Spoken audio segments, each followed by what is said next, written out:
और 1% का सुधार देखा गया। हिंदी में रवीश कुमार। शेयर बाजार गिर रहा है। 5 दिनों के भीतर बाजार में निवेशकों के 16 लाख करोड़ से अधिक डूब गए।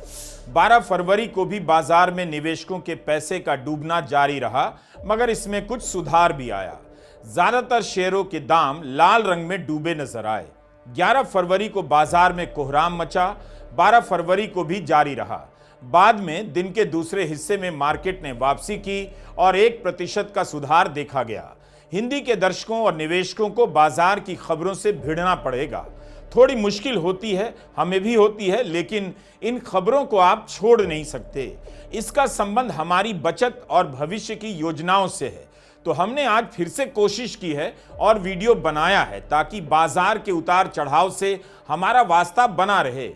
सवाल है कि क्या मिडिल क्लास का सपना अब भी सुरक्षित है? क्या आपको लगता है कि इस बाजार से जो आपने उम्मीद की थी वह पूरी हो पाएगी, या फिर यहां भी आपका इंतजार लंबा हो जाएगा? 27 सितंबर को सेंसेक्स 85,978 अंकों के और एनएसई निफ्टी 26,277 अंकों के पार चला गया।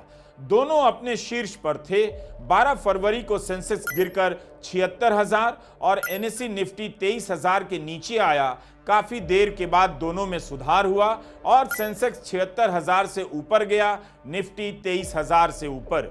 इसके बाद भी सितंबर 2024 से तुलना करें तो बाजार में गिरावट प्रचंड है। आप खुद भी देखिए कि मार्केट कहां से कहां आ गया और किसी को पता नहीं कि कितना अभी और गिरने वाला है। 2023 की शुरुआत से शेयर बाजार चढ़ने लगा था। बीच बीच में झटके आए, लेकिन लंबे समय तक बाजार में ऊपर जाने का ही ट्रेंड रहा। इस ट्रेंड को देखकर बड़ी संख्या में नए निवेशक मार्केट की तरफ दौड़े आए। उन्हें फायदा भी नजर आया, लेकिन लंबे समय से नुकसान देखते देखते उनका मन वसंती तो नहीं होगा। जेठ की तपती धूप की तरह उनका दिल इस वक्त जल रहा होगा। सितंबर के महीने के बाद से बाजार कभी कभार ही ऊपर गया। 6 महीने के बीच में ज्यादातर नीचे आता रहा। इन 6 महीनों में भारत का मार्केट 479 लाख करोड़ से घटकर 11 फरवरी को 409 लाख करोड़ पर आ गया। यानी निवेशकों को करीब 70 लाख करोड़ से अधिक का नुकसान हो चुका है। 11 फरवरी और 12 फरवरी के दिन शेयर बाजार का रंग लाल में ही रंगा रहा। हर तरफ लाल ही लाल, हर सेक्टर में गिरावट, रंग लाल। Auto, metal, bank, pharma, real estate, consumer durables, सार्वजनिक क्षेत्र की कंपनियां, सबके शेयर गहरे लाल रंग में नजर आए।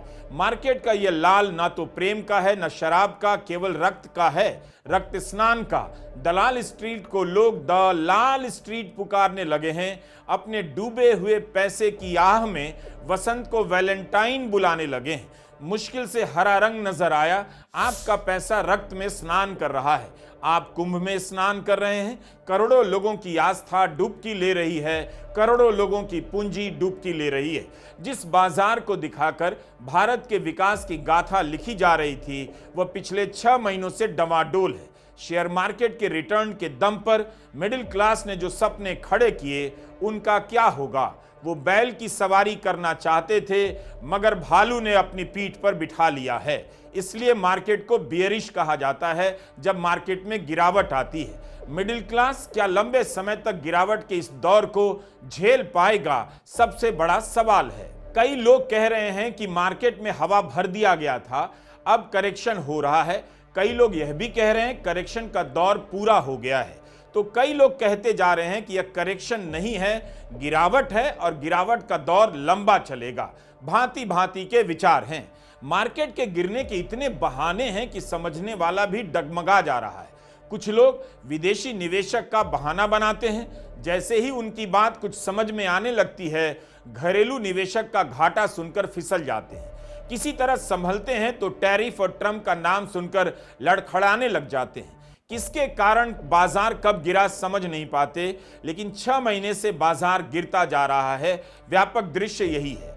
कभी इस अखबार में तो कभी उस अखबार में ढूंढा कि शेयर मार्केट क्यों गिरा जा रहा है। ट्रंप ने आयात शुल्क यानी टैरिफ लगाना शुरू किया है, उससे गिर रहा है।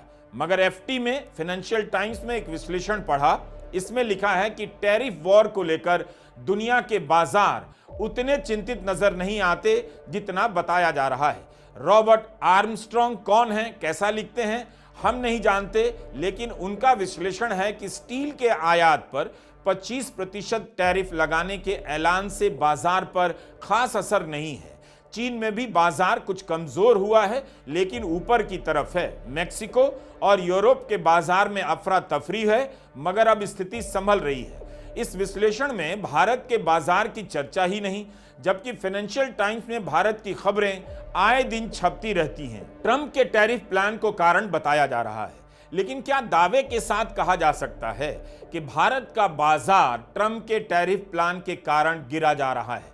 ट्रंप ने स्टील के आयात पर 10% से बढ़ाकर 25% का टैरिफ लगाया है। अमेरिका अपनी स्टील की खपत का सबसे अधिक कनाडा, मेक्सिको, ब्राजील, दक्षिण कोरिया और वियतनाम से आयात करता है।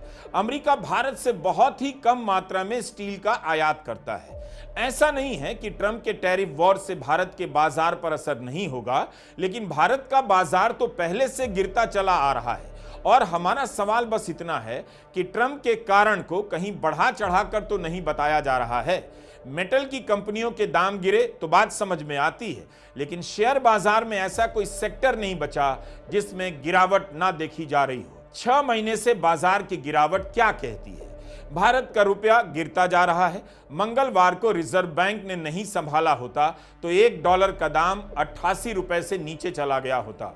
12 फरवरी के बिजनेस स्टैंडर्ड के पहले पन्ने पर खबर छपी है कि मार्केट कारोबारियों के अनुसार रिजर्व बैंक ऑफ इंडिया ने 2 दिन में $12 अरब बेचे हैं, तब जाकर रुपया कुछ टिक पाया है। शायद उसी का नतीजा रहा होगा कि आज यानी 12 फरवरी को भारतीय रुपए ने 2 साल में सबसे दमदार वापसी की है। 87 से ऊपर आकर 86.47 का हो गया $1। लेकिन कब तक डॉलर बेचकर रुपए को बचाया जाएगा? एशिया में 2 ही मुद्राओं की हालत सबसे खराब बताई जा रही है, इंडोनेशिया का रुपया और भारत का रुपया। इस गिरावट को लेकर आप ट्रंप से नहीं जोड़ सकते। इस सवाल का जवाब खोजना होगा कि क्या भारत के बाजार में जानबूझकर हवा भरी गई थी ताकि लोगों का विश्वास बना रहे कि अर्थव्यवस्था चमक रही है। कहीं ऐसा तो नहीं कि विदेशी निवेशकों ने इस मार्केट का गुब्बारा देख लिया और वे अपना पैसा लेकर निकलने लगे। भारत की अर्थव्यवस्था में ठहराव के संकेत तो महीनों पहले मिलने लगे थे। कॉरपोरेट का मुनाफा इस तिमाही में औसत बताया जा रहा है। तो अब चालाकी से भारत के अपने कारणों को पीछे धकेलकर ट्रंप को आगे किया जा रहा है। कोई भी यह नहीं बताता कि बजट में 12 लाख तक की आमदनी को टैक्स फ्री किया गया, तब तो ताली बजाई गई। फिर भी उपभोक्ता मांग नहीं बढ़ी, यही कहा गया था। उपभोक्ता सामान बनाने वाली कंपनियों के शेयरों के दाम अब भी क्यों गिरते जा रहे हैं, कोई नहीं बता रहा। जब भी बाजार गिरता है एक नया बहाना आ जाता है। क्या ट्रंप के कारण 11 फरवरी को भारत का बाजार गिरा? लेकिन उसके पहले भी बाजार कई बार गिरा है और सितंबर से गिर रहा है। 11 फरवरी को 9 लाख करोड़ से अधिक की राशि स्वाहा हो गई। एक दिन में लाखों लोग 900 रुपया नहीं कमा पाते हैं और यहां 9 लाख करोड़ डूब गए। ट्रंप को खुश करने के लिए भारत ने बजट में ही कई चीजों पर आयात शुल्क घटा दिए। अखबारों में हेडलाइन है कि प्रधानमंत्री मोदी अपनी तरफ से टैरिफ प्लान लेकर जा रहे हैं ताकि ट्रंप के गुस्से को शांत किया जा सके। इस तरह की हेडलाइन से तो भारत का मार्केट चढ़ना चाहिए था, इसके बाद भी गिरता जा रहा है। 12 फरवरी को 12 बजे से पहले 6 लाख करोड़ डूब जाने की खबर छपी थी। फिर यह राशि 7 लाख करोड़ बताई गई, 8 लाख करोड़ बताई गई, लेकिन दिन के दूसरे हिस्से में सुधार हुआ। आंकड़ों में जरा